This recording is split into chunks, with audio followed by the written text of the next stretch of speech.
একাদশীর মাহাত্ম্য। আজকের একাদশী তিথি। এই একাদশীর নাম হচ্ছে যোগিনী একাদশী। বরাহ পুরাণের মধ্যে অথবা পদ্ম পুরাণের মধ্যে এই যোগিনী একাদশীর কথা স্বয়ং ভগবানকে জিজ্ঞাসা করেছেন যুধিষ্ঠির মহারাজ। কি বললেন? মহারাজ যুধিষ্ঠির বলিলেন, হে বাসুদেব, আষাঢ় মাসের কৃষ্ণ পক্ষীয় একাদশীর মাহাত্ম্য কৃপাপূর্বক বর্ণন করুন। আষাঢ় মাস পড়েছে এখন, তাহলে এই একাদশীটা হচ্ছে আষাঢ় মাসের কৃষ্ণপক্ষীয় একাদশী। যদিও বর্তমান জ্যৈষ্ঠ মাস চলছে, কিন্তু এটা আষাঢ় মাসের একাদশী। কৃষ্ণপক্ষীয় একাদশীর মহিমা বা মাহাত্ম্য কি, কৃপাপূর্বক আমার নিকট বর্ণনা করুন। শ্রীকৃষ্ণ বলিলেন, হে রাজন, সর্ব পাপ নাশক ও মুক্তিপ্রদ এই উত্তম ব্রতের কথা বলিতেছি, শ্রবণ করুন। হ্যাঁ, উত্তম ব্রত, একাদশী ব্রত হচ্ছে উত্তম ব্রত। যত ব্রত আছে সমস্ত ব্রতের মধ্যে হচ্ছে এই একাদশী শ্রেষ্ঠ। মহাপ্রভু বলেছেন, সর্বব্রত শিরোমণি একাদশী ব্রত, তাহাতে একান্ত ভাবে হও অনুরক্ত। এর উপরে আর কোনো ব্রত নাই, এই জন্য এই ব্রতটা করতে হবে। আষাঢ় মাসে কৃষ্ণপক্ষীয় একাদশী যোগিনী নামে বিখ্যাত। মহাপাতক নাশিনী এই তিথি ভবসাগরে পতিত মানবগণের উদ্ধারের একমাত্র নৌকাস্বরূপ এবং ব্রত পালনকারীগণের পক্ষে সর্বশ্রেষ্ঠ ব্রত বলিয়া প্রসিদ্ধ হইয়াছে। এই প্রসঙ্গে তোমাকে এক পবিত্র পৌরাণিক কাহিনী বলিতেছি। ভগবান শ্রীকৃষ্ণ যুধিষ্ঠির মহারাজকে লক্ষ্য করে বললেন, আমি তোমাকে এই সম্বন্ধে নিজস্ব কথা কিছু বলবো না। পুরাকালে পৌরাণিক এক কাহিনী রইয়াছে, পবিত্র কাহিনী, সেটা আমি আপনার কাছে বর্ণনা করছি, সেটা শ্রবণ করুন। অলকা নগরে শিবভক্ত পরায়ণ কুবের নামে এক নরপতি ছিলেন। শিবভক্ত ছিলেন তিনি। তাহার হেমমালী নামে একজন পুষ্প চয়নকারী মালী ছিল, নাম তার হেমমালী। বিশালাক্ষী নামে সুন্দরী স্ত্রীর প্রতি ছিল তাহার অত্যন্ত আসক্তি। তার স্ত্রীর নাম ছিল বিশালাক্ষী। প্রত্যহ শিব পূজার জন্য সে মানস সরোবর হইতে পুষ্প চয়ন করিয়া দক্ষরাজ কুবেরকে দিত। একদিন সে নিজ পত্নীর প্রতি কামাসক্ত হওয়ায় রাজভবনে গমন করিল না। বেলা দ্বিপ্রহর হইয়াছে, অতীত হইল, অর্চনের সময় উত্তীর্ণ হইতেছে। তখন রাজা ক্রুদ্ধ হইয়া মালের বিলম্বের কারণ অনুসন্ধান করিবার জন্য এক দূত প্রেরণ করিলেন। যাও তো, দেখে এসে তো, আজকের পূজার সময় অতীত হয়ে যাচ্ছে, এখনো পর্যন্ত সেই হেমমালী কেন এলো না? এই বলে একজন দূতকে প্রেরণ করলেন। দূত আসিয়া রাজাকে বলিল, সে গৃহে স্ত্রীর সহিত রমণ কার্যে প্রমত্ত। সে এখন তাহার স্ত্রীর সঙ্গে এখন তিনি রমণ কার্যে প্রমত্ত আছে। কুবের দূত বাক্য শ্রবণ করিয়া অতিশয় রুষ্ট হইয়া তাহাকে আহ্বান করিলেন। মালী কুবেরের পূজার কাল অতীত হইয়াছে জানিয়া অত্যন্ত ভীত হইয়া স্নান না করিয়াই রাজার নিকট উপস্থিত হইল। রাজার নিকট উপস্থিত হয়েছে। তাহার দর্শন মাত্র রাজা ক্রোধবশে চক্ষু রঞ্জিত ও অধর দেশ কম্পিত করিয়া বলিলেন, রে সুর অধম, পাপিষ্ঠ দুরাচার, তুই দেব পূজার পুষ্প আনয়নে অবজ্ঞা করিয়াছিস। সুতরাং শীঘ্র পত্নী সহ স্বর্গ হইতে দূর হ এবং শ্বেত প্রভৃতি 18 প্রকার কুষ্ঠরোগে দুঃসহ যন্ত্রণা ভোগ কর। কুষ্ঠরোগ কয় প্রকার? 18 প্রকার কুষ্ঠরোগ আছে।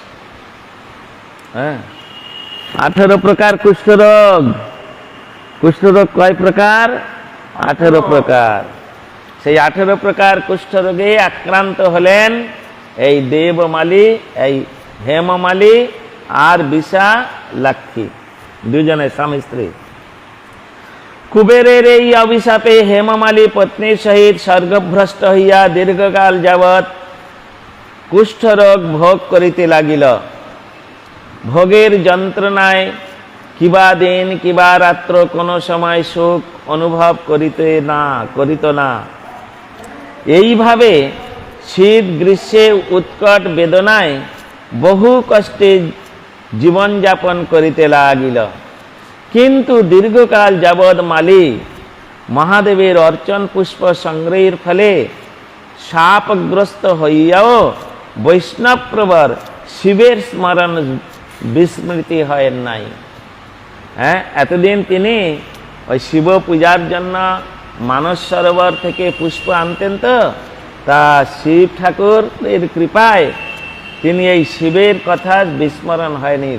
বৈষ্ণবানাং যথা শম্ভু, শিব ঠাকুরের কথা, শিব হচ্ছেন পরম বৈষ্ণব, সেই পরম বৈষ্ণবের যিনি স্মরণ করেন তার সমস্ত বিপদ ধীরে ধীরে ধীরে ধীরে দূরীভূত হয়। একদিন মালী পত্নী সহ ভ্রমণ করিতে করিতে হিমালয়ের প্রদেশে শ্রী মার্কেন্ডেয় ঋষির আশ্রমে উপস্থিত হইল। কুষ্ঠ রোগ পীড়িত সপত্নী হেমমালীকে দর্শন করিয়া শ্রী মার্কেন্ডেয় তাহাকে জিজ্ঞাসা করিলেন, তুমি কাহার অভিশাপে এরূপ নিন্দনীয় কুষ্ঠ রোগগ্রস্ত হইয়াছ? সে উত্তর দিল, হে মনিবার, রাজা ধনদ কুবেরের আমি ভৃত্য ছিলাম, নাম হেমমালী। আমি প্রত্যহ মানস সরোবর হইতে পুষ্প চয়ন করিয়া শিব পূজার জন্য আমাকে অর্পণ করিতাম, রাজাকে অর্পণ করিতাম। প্রত্যহ মানস সরোবর হইতে পুষ্প চয়ন করিয়া শিব পূজার জন্য রাজাকে অর্পণ করিতাম।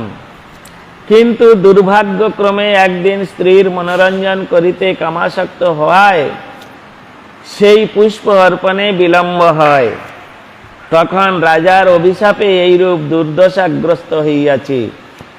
পর উপকারই সাধুগণের স্বাভাবিক ধর্ম। হে মনীশ্রেষ্ঠ, আমাকে অত্যন্ত অপরাধী জ্ঞানে আমার প্রতি প্রসন্ন হউন। দয়াদ্র চিত্ত মার্কেন্ডেয় মণি বলিলেন, হে মালিন, তোমার মঙ্গলের জন্য শুভ ফলপ্রদ এক ব্রত উপদেশ করিতেছি, শ্রবণ কর। আষাঢ় মাসের কৃষ্ণপক্ষীয় যোগিনী নামক একাদশী ব্রত ভক্তিভরে পালন করিও। এই ব্রত প্রভাবে সকল প্রকার কুষ্ঠ ব্যাধি হইতে মুক্ত হইবে। শ্রীকৃষ্ণ বলিলেন, ঋষির বাক্য উপদেশ শ্রবণ করিয়া মালী তাহাকে সাষ্টাঙ্গ দণ্ডবৎ প্রণাম করিল। শাস্ত্রে আছে, দেবতা প্রতিমাং দৃष्ट्वा জ্যোতিঞ্চৈব ত্রিদণ্ডিনম নমস্কারং ন কুর্যাৎ চেদ উপবাসেন সিদ্ধতি। ভগবানের শ্রী বিগ্রহ আর ত্রিদণ্ডী সন্ন্যাসী যখন যেখানে দেখবেন প্রণাম করতে হবে। ভূমিষ্ঠ হয়ে ষষ্ঠাঙ্গে না হলেও পঞ্চাঙ্গে প্রণাম করতে হয়। যদি না করেন তাহলে আপনার এক প্রকার পাপ হবে। সেই পাপকে দূরীভূত করার জন্য 3 দিন উপবাস করতে হয়। 3 দিনে জল পর্যন্ত গ্রহণ করা চলবে না, তবে ওই প্রায়শ্চিত্ত হবে। এই জন্য পুরাণের মধ্যে এই শ্লোকটা আছে, দেবতা প্রতিমাং দৃষ্টা জ্যোতিঞ্চৈব ত্রিদণ্ডিনাম নমস্কারং ন কুর্যাৎ চেদ উপবাসেনা শুদ্ধতি। অর্থাৎ আপনাকে উপবাসের দ্বারায় 3 দিন উপবাসের দ্বারায় প্রায়শ্চিত্ত করতে হয়। এই জন্যে ষষ্ঠাঙ্গে না হলেও পঞ্চাঙ্গে ভূমিষ্ঠ হয়ে প্রণাম করতে হয়। কার কার? ভগবানের শ্রী বিগ্রহ আর ত্রিদণ্ডী সন্ন্যাসী, এটা মনে থাকে জানো। তাই শ্রীকৃষ্ণ বলিলেন, ঋষির উপদেশ বাক্য শ্রবণ করিয়া মালি তাহাকে ষষ্ঠাঙ্গ দণ্ডবৎ প্রণাম করিল। পরে অত্যন্ত আনন্দ সহকারে ঋষির আদেশ অনুসারে নিষ্ঠার সহিত যোগিনী একাদশী ব্রত পালন করিলে হেমমালী সর্বপ্রকার রোগমুক্ত হইল ও পত্নীর সহিত সুখে জীবনযাপন করিতে লাগিল। হে যুধিষ্ঠির, এইরূপ ব্রত উপবাসের মাহাত্ম্য কীর্তন করিলাম। এই ব্রত পালনকারী 88 সহস্র ব্রাহ্মণ ভোজনের ফল প্রাপ্য হইয়া থাকে। 88 সহস্র মানে 88 সহস্র ব্রাহ্মণকে ভোজন করালে যে ফল লাভ হয়, এই ব্রতকথা শ্রবণ করলে ওই একই ফল লাভ হয়। কেউ যদি শুদ্ধ চিত্তে এই ব্রত শ্রবণ করে তাহলে তার 88 সহস্র ব্রাহ্মণ ভোজনের ফল লাভ হইয়া থাকে।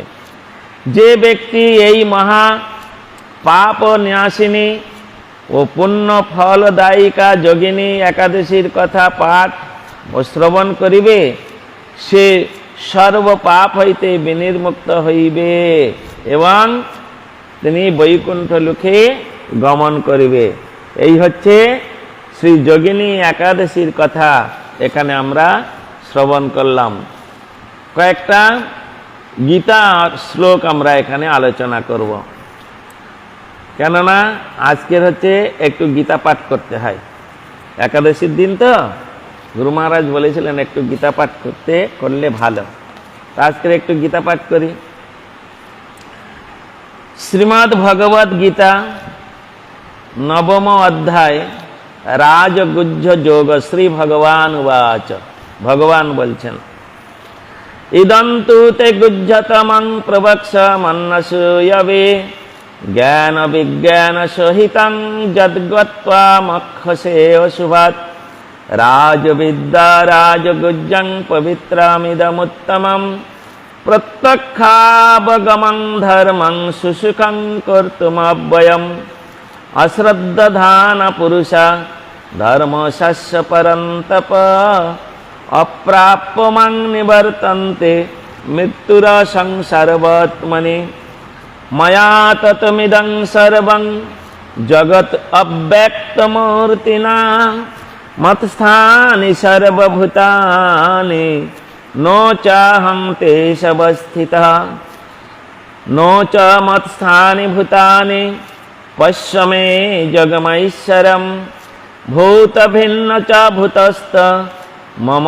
আত্মা ভূত ভাবনা যথাকাশস্থিত নিত্যং বায়ৌ সর্বত্র গো মহান তথা সর্বাণি ভূতানি মৎস্থানিত্যুপধারয় সর্বভূতানি কন্তেয় প্রকৃতিং জানতি মামিকান কল্পক্ষয়ে পুনঃস্থানি কল্পাদৌ বিসৃজাম্যহম প্রকৃতিং সামবষ্টভ্য বিসৃজামি পুনঃ পুনঃ ভূতগ্রামমিমং কৃষ্ণ মবসং প্রকৃতে বর্ষাৎ নো চ মং তানি কর্মাণি নিবদ্ধন্তি ধনঞ্জয় উদাসীন বদাসীন মৎসত্যং তেষু কর্মসু ময়াধিক্ষেন প্রকৃতিং সুরতেষু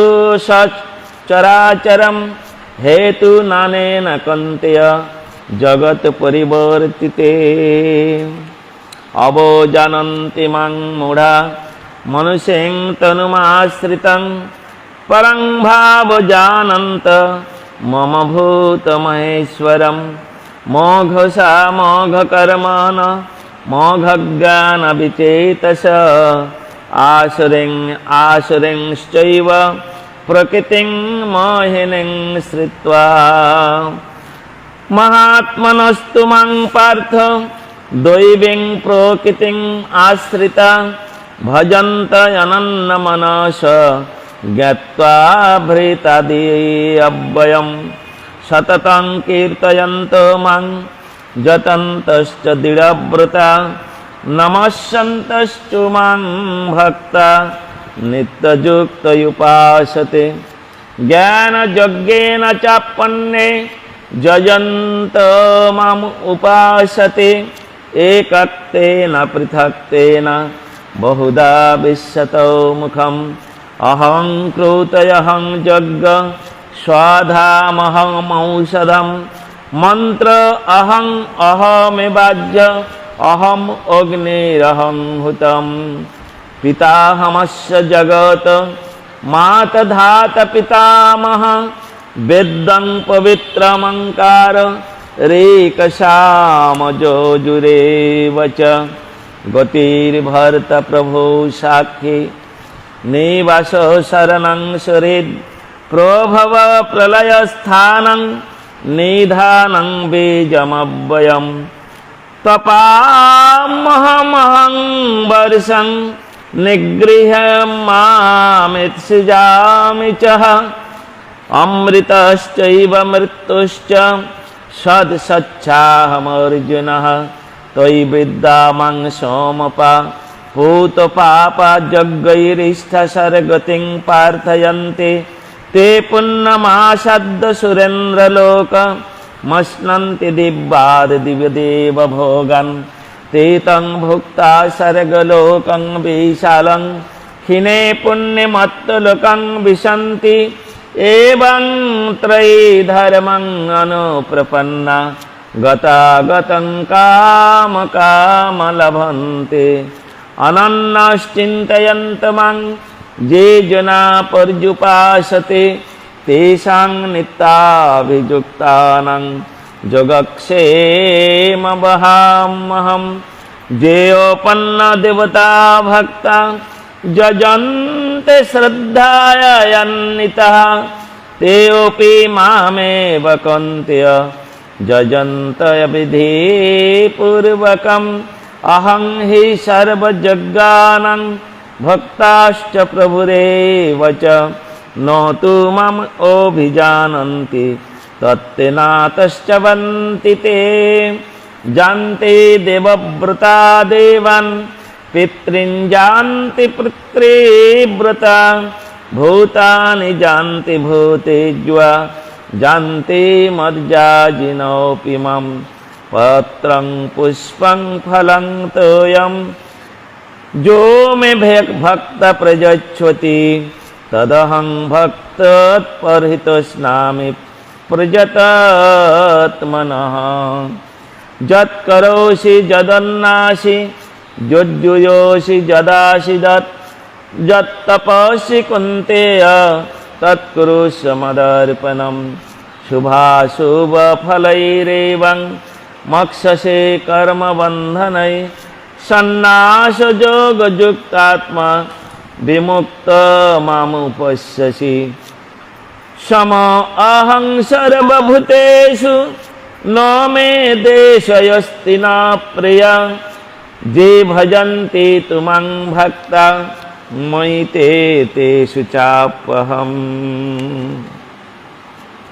अपि चेत् सुदुराचार भजते माम् अनन्यभाक् साधुरेव समन्तव्य सम्यक् व्यवसितः स क्षिप्रं भवति धर्मात्मा क्षन्तिं निगच्छति कुन्तेय प्रीतिजानिहि न मे भक्त प्रणश्यति मां हे पार्थ व्यपाश्रित जेऽपीषु पापजनय स्त्रिय वैश्यस्तथा शूद्रा ते अपि जानति परां गतिं किं पुनर्ब्रह्मण्णा पुण्य भक्तराजशयस्तथा अनित्यसुखं लोकमिमं प्राप्यो भजस्व मां मन्मना भव मद्भक्त मद्जाजिमां नमस्कुरु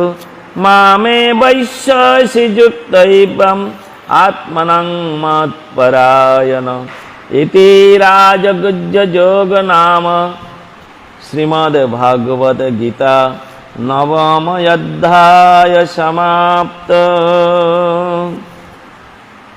শ্রী শ্রী গীতা মাহাত্ম্য। গীতা পড়ে যদি কেউ মাহাত্ম্য পাঠ না করে তাহলে গীতা পাঠং নিষ্ফলং ভবেৎ, ওটা নিষ্ফল হয়ে যায়। এই জন্য গীতা পাঠ করে তার মাহাত্ম্য পাঠ করতে হয়। গীতা শ্রীমদ্ ভগবদ গীতা মাহাত্ম্যম গীতা শাস্ত্রমিদং পুণ্যং য পঠেত প্রজতো পুমান বিষ্ণুপাদবাপ্নोति ভয়শোকাদিবর্জিতঃ। গীতাধ্যয়নশীলনস্য প্রাণায়াম পরস্য চ নৈব সন্তি হি পাপানি পুনর্জন্ম কৃতানি চ। মলনির্মোচनं পুংসাং জলস্নাनं দিনে দিনে গীতা সকৃদ গীতাম ভোষিসানং সংসার মলনাশনম। বলে আমরা যে স্নান করি গায়ের ময়লা দূরীভূত করার জন্য, মল নির্মোচनं পুংসাং জল স্নানং দিনে দিনে, প্রতিদিন যে আমরা স্নান করি সাবান মেখে কত রকম জল দিয়ে স্নান করি গায়ের ময়লা দূরীভূত করার জন্য। কেউ যদি সকৃত গীতাম ভসি স্নানং সংসার মলনাশনম, সংসারের যাবতীয় ময়লা সব দূরীভূত হয়ে যাবে। যত রকম বাধা বিপত্তি অমঙ্গল এগুলো সংসারের ময়লা, এগুলো সব দূরীভূত হয়ে যাবে যদি আমরা এই গীতারূপ জলে স্নান করতে পারি। গীতা যদি প্রতিদিন কেউ এক অধ্যায় করে পাঠ করে মা, তাহলে তার আর চিন্তা নাই। তার সংসারে সব দুঃখ কষ্ট দূরীভূত হয়ে যাবে আর অন্তিমে সে গোলক বৃন্দাবনে স্থান পাবে। নিতাই গৌর প্রেমানন্দে হরি হরি বলে একটু উল্লুধ্বনি দেন।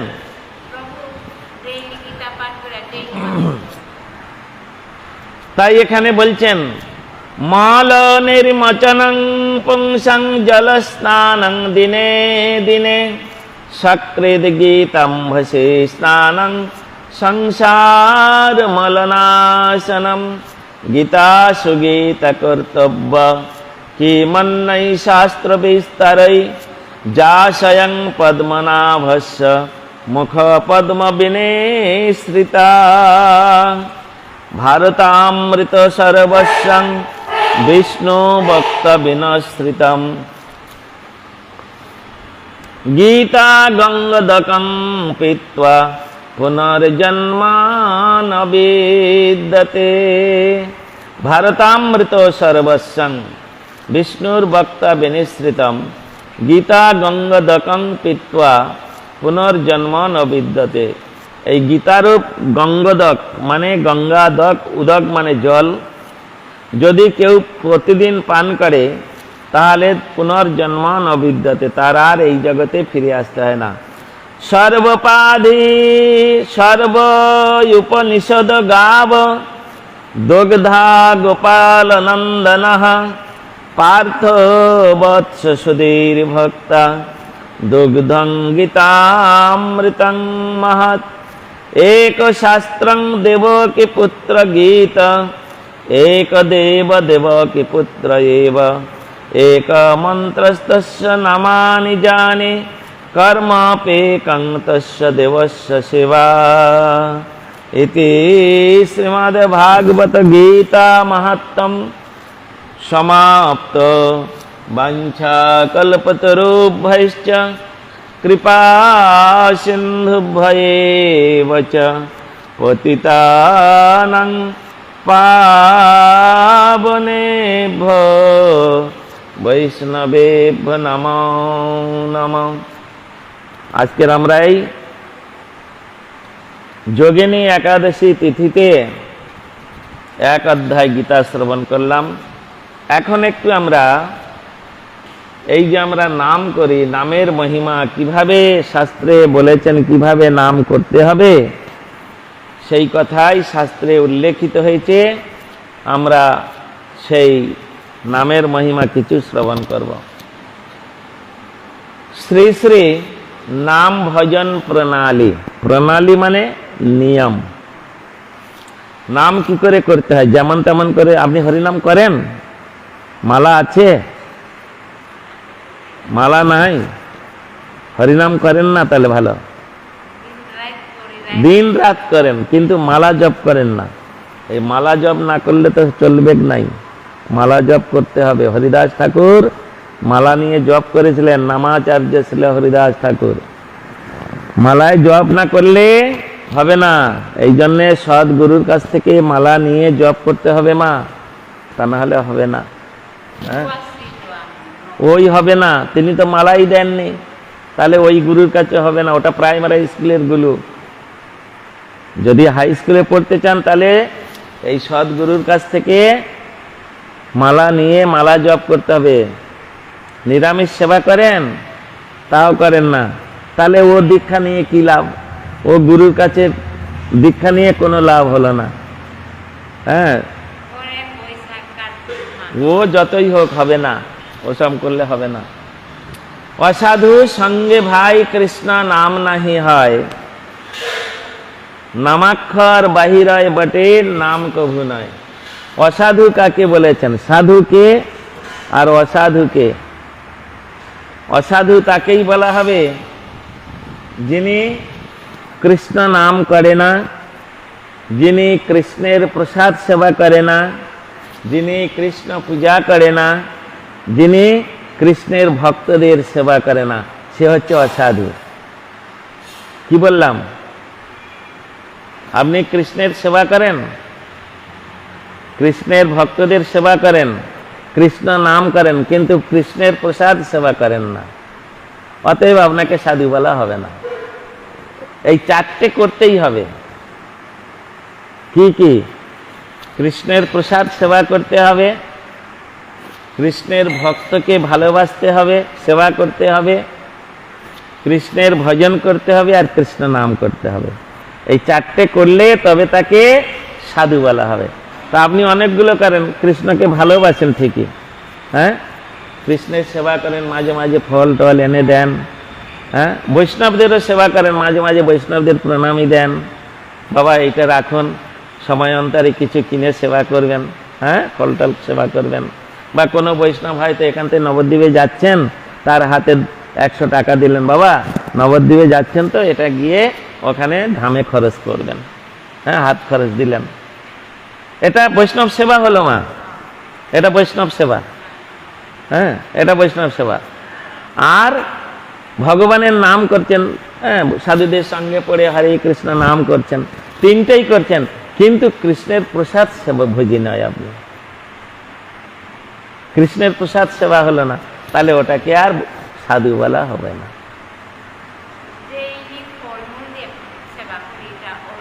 না, হবে না মা। হ্যাঁ, নিজে হাতে রান্না করতে হবে, নিজে হাতে ঠাকুরকে ভোগ দিতে হবে, সেই প্রসাদ খেতে হবে, তবে তাকে সাধু বলা হবে। তো তিনটে আচার, ওইটা কেন বাকি থাকে? তাড়াতাড়ি হয়ে যাক, হ্যাঁ, আর দেরি করবেন না, আর দেরি করবেন না, তাড়াতাড়ি। তাই এখানে বলছেন অসাধু সঙ্গে ভাই, এই জন্য আপনি অসাধু হয়ে আছেন, সাধু হতে পারেননি এখনো। তাহলে অসাধু সঙ্গে ভাই কৃষ্ণ নাম নাই হয়। আর আপনার বাড়িতে সব তো অসাধু, অতএব ওখানে যতই কৃষ্ণ নাম করুন ওই কৃষ্ণ নাম হবে না। এখানে বলছেন দেখুন, অসাধু সঙ্গে ভাই কৃষ্ণ নাম নাই হয়, নামাক্ষর বাহিরয় বটে নাম কভু নয়। কভু নামা ভাষ হয় সদা নাম অপরাধ, এসব জানিবে ভাই কৃষ্ণ ভক্তির বাদ। তাহলে এই অসাধু অবস্থায় আপনি যে নামটা করছেন ওটা নাম হচ্ছে না মা, এটা কৃষ্ণ ভক্তির বাদ। আর কৃষ্ণ ভক্তি না হলে তো ভগবান প্রসন্ন হবে না। হ্যাঁ, তাহলে কোনোটাই হচ্ছে না। ওই একটা জিনিস বাদ দেওয়ার জন্য কোনোটাই হচ্ছে না মা, কোনোটাই হচ্ছে না। সবটাই সম্পূর্ণভাবে সাধু আপনার উপরে প্রসন্ন আছে, আপনি সাধু সেবা করেছেন। হ্যাঁ, ঠিক আছে মা, ঠিক আছে, আপনি এই টাকাটা দিলেন, আমি ওখানে গিয়ে মিষ্টি কিনে বা ফল কিনে গোবিন্দের সেবায় দিয়ে সব ভক্তরা মিলে সেবা করব। তাহলে আপনার কল্যাণ হলো, মঙ্গল হলো, সাধু আপনার প্রতি প্রসন্ন আছে। কিন্তু ভগবান প্রসন্ন হচ্ছেন না, নাম তো ঠিক মতো হচ্ছে না, অসাধুর সঙ্গে নাম হবে না। তাহলে যতক্ষণ পর্যন্ত আপনি গোবিন্দের প্রসাদ ভোজি না হবেন ততক্ষণ আপনাকে সাধু বলা হবে না। কি হবে মা, এত কষ্ট করছেন আর ওইটুকুর জন্য সব শেষ হয়ে যাবে। তাড়াতাড়ি ওটার ব্যবস্থা করুন, হ্যাঁ, শীঘ্রই ব্যবস্থা করুন, বেশি দেরি করবেন না। যদি করবে কৃষ্ণ নাম সাধু সঙ্গ কর, ভুক্তি মুক্তি সিদ্ধি বাঞ্ছা দূরে পরিহার। তুমি যদি কৃষ্ণ নাম করতে চাও তাহলে তোমাকে সাধু সঙ্গ করতে হবে, সাধুদের উপদেশ গ্রহণ করতে হবে, সাধুদের উপদেশ গ্রহণ করতে হবে। দশই অপরাধ না, দশই অপরাধ ত্যাজ মানে অপমান, অনাসক্তি বিষয় ভুঞ্জ আর লহ কৃষ্ণ নাম। কৃষ্ণ ভক্তির অনুকূল সব করহ শিকার, কৃষ্ণ ভক্তির প্রতিকূল সব কর পরিহার। কৃষ্ণ ভক্তি লাভ করতে গেলে যেগুলো অনুকূল সেগুলো গ্রহণ করতে হবে মা, আর যেটা প্রতিকূল ওটা ত্যাগ করতে হবে। নিজের জন্য রান্না করে খাওয়া ওটা ভক্তির প্রতিকূল। নিজের জন্য রান্না করছেন, সব কিছু রান্না করছেন, সবাইকে খেতে দিচ্ছেন, সব কিছু করছেন, নিজেও খাচ্ছেন, কিন্তু এটা ভক্তির প্রতিকূল। ভগবানের জন্য রান্না করুন, করে তুলসী দিয়ে ভগবানকে ভোগ দিন, দিয়ে তখন স্বামীকে, ছেলেকে, মেয়েকে খেতে দিন, আপনিও খান, তখন ভক্তির অনুকূল হয়ে যাবে। হ্যাঁ, তখন ভক্তির অনুকূল হয়ে যাবে, তখন আর ভক্তির প্রতিকূল থাকবে না। এই জন্য এখানে বলছেন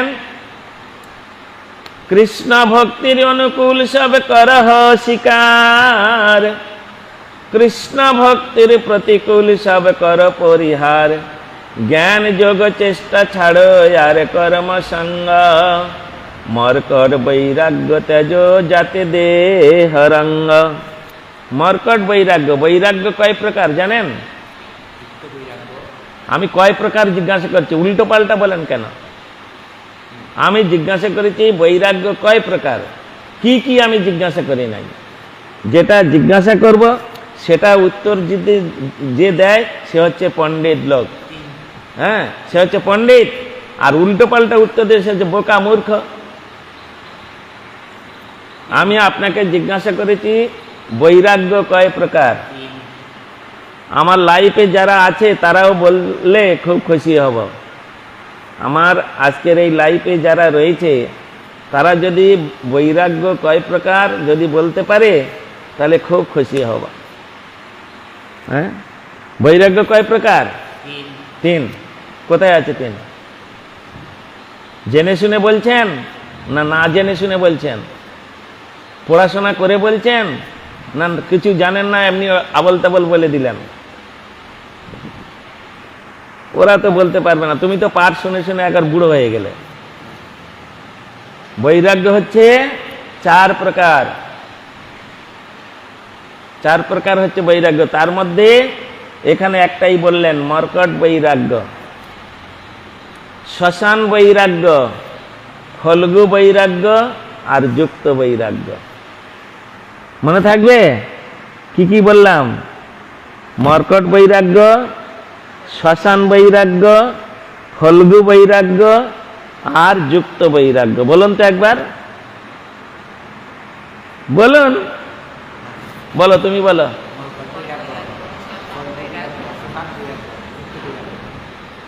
আমি ওই রকম বললাম, আমি পরপর যেরকম বললাম বলো, মর্কট বৈরাগ্য, শ্মশান বৈরাগ্য, ফল্গু বৈরাগ্য, যুক্ত বৈরাগ্য, সিরিয়াল। হ্যাঁ, মর্কট মানে বানরের মতো বৈরাগ্য। বানরগুলো গাছের ডালে থাকে আর হাত পা গুটিয়ে এরকম চোখ বন্ধ করে মিটির মিটির করে তাকায়। কত বৈরাগ্য, কাপড় চোপড় পরি না, ঘর বাড়ি নাই, গাছের ডালে কাটায়। হ্যাঁ, কত বৈরাগ্য বলুন। কিন্তু কারোর পডলা দেখলে টিপটিপ করে তাকাচ্ছে, মানে কারোর পডলা দেখছে, একটু সুযোগ পেলে পট করে নিয়ে পালিয়ে আসবে। হ্যাঁ, এটা এক ধরনের বৈরাগ্য, একে বলা হয় মর্কট বৈরাগ্য। এটা বৈষ্ণবদের গ্রহণীয় নয়। বৈষ্ণবগণ এই বৈরাগ্য অবলম্বন করবে না। সব কিছু, হ্যাঁ, ঘর ছেড়েছি আর ভালো জামা কাপড় পরি না, ভালো খাইও না, কিন্তু টাকা পয়সার লালসা যায় নাই, প্রতিষ্ঠার লালসা যায় নাই। এই রকম বৈরাগ্য শুদ্ধ বৈষ্ণবের জন্য নয়। এটা হচ্ছে মর্কট বৈরাগ্য। তারপর হচ্ছে শ্মশান বৈরাগ্য। যখন মানুষ মরে যায়, শ্মশানে নিয়ে যায়, নিয়ে গিয়ে চিতার মধ্যে উঠিয়ে দিয়ে আগুন লাগিয়ে দেয়, আর দাউ দাউ করে জ্বলতে থাকে। আর যারা সেই নিয়ে যায় শ্মশানে, তারা তখন সেখানে বসে বসে চিন্তা করে, এই তো সংসার, কালকের ছিল আজকের নাই। হ্যাঁ, এই তো সংসার, কি হবে আর, জায়গা জমি টাকা পয়সা কি হবে। ওই শ্মশানে গেলে ওই বৈরাগ্যের উদয় হয়। শ্মশানে গেলে ওই বৈরাগ্যের উদয় হয়। আবার যখন শ্মশান থেকে বাড়িতে ফিরে আসে, তখন বলছে ও মরেছে, ভালো করেছে, ওর জায়গাটা এবার আমি ভোগ করব, ওর সম্পত্তি আমি ভোগ করব। এ এক ধরনের বৈরাগ্য, এটার নাম হচ্ছে শ্মশান বৈরাগ্য। এ বৈরাগ্যটা বৈষ্ণব জগতে, শুদ্ধ বৈষ্ণব জগতে প্রযোজ্য নয় বা গ্রহণীয় নয়। আর একটা আছে ফল্গু বৈরাগ্য। গয়াধামে একটা নদী আছে, নদীটার নাম হচ্ছে ফল্গু নদী। গিয়েছেন গয়াধাম? ফল্গু নদী দেখেছেন? ফল্গু নদীতে জল নাই, জল নাই, বালি। খানিকটা বালি সরান, একটু গর্ত করুন, ভিতরে জল। হ্যাঁ, দেখতে জল নাই, কিন্তু ভিতরে জল টলটল করছে। এই হচ্ছে ফল্গু নদী। হ্যাঁ, উপরে শুকনো, ভিতরে জল। এ এক ধরনের একটা বৈরাগ্য, ফল্গু নদী। বলছে এইরকম বৈরাগ্য বৈষ্ণবদের গ্রহণীয় নয়। একমাত্র এই চারটে বৈরাগ্যের মধ্যে একটি বৈরাগ্য গ্রহণীয়, সেটা হচ্ছে যুক্ত বৈরাগ্য। ভগবানেতে তুমি মনটাকে রেখে দিয়ে সবই মনাকৃষ্ণ পদার বিন্দয় বচাংসি বৈকুণ্ঠ গুণার্ণ বর্ণনে। ভগবানেতে মন রেখে আর ভগবানের প্রীতির জন্য যে বৈরাগ্য, সেই বৈরাগ্যটা হচ্ছে বৈষ্ণবদের গ্রহণীয়, সেইটা আদরণীয়। বুঝলেন? তাই এখানে বলছেন মর্কট বৈরাগ্য তেজ যাতে দেহ রঙ্গ, কৃষ্ণ আমায় পালে রাখে জান সর্বকাল, আত্মনিবেদন দৈনিক ঘুচায় জঞ্জাল, সাধু পাওয়া কষ্ট বড় জীবের জানিয়া, সাধু ভক্ত রূপে কৃষ্ণ আইলা নদিয়া, গোরা পদ আশ্রয় করহ বুদ্ধিমান, গোরা বই সাধু গুরু আছে কে বয়ান। বলছেন গোরা পদ আশ্রয় কর, বুদ্ধিমান, যিনি বুদ্ধিমান ব্যক্তি তিনি গোরার চরণ আশ্রয় করবেন। হ্যাঁ, তিনি গোরার চরণ আশ্রয় করবেন। আর গোরা বই সাধু গুরু আছে কে বয়ান, একমাত্র গোরা হচ্ছেন তিনি নিত্য আমাদের প্রভু, তিনি হচ্ছেন যথার্থ সাধু, তিনি হচ্ছেন প্রকৃত গুরু। সেই গোরার চরণ আশ্রয় করলে আমাদের কল্যাণ, আমাদের মঙ্গল, আমাদের সব কিছু। তাই কলিযুগে একমাত্র পরদেবতা হচ্ছেন শ্রী চৈতন্য মহাপ্রভু। সেই মহাপ্রভুর আরাধনা বাদ দিয়ে যদি কেউ রাধা গোবিন্দের আরাধনা করে, যদি কেউ জগন্নাথের আরাধনা করে, যদি কেউ গোপালের আরাধনা করে, সব বৃথা হয়ে যাবে, সব বৃথা হয়ে যাবে। অতএব আগে মহাপ্রভুর পূজা করতে হবে, মহাপ্রভুর আরাধনা করতে হবে, তারপর রাধা গোবিন্দের পূজা করলে তবে রাধা গোবিন্দ তোমার প্রতি প্রসন্ন হবে।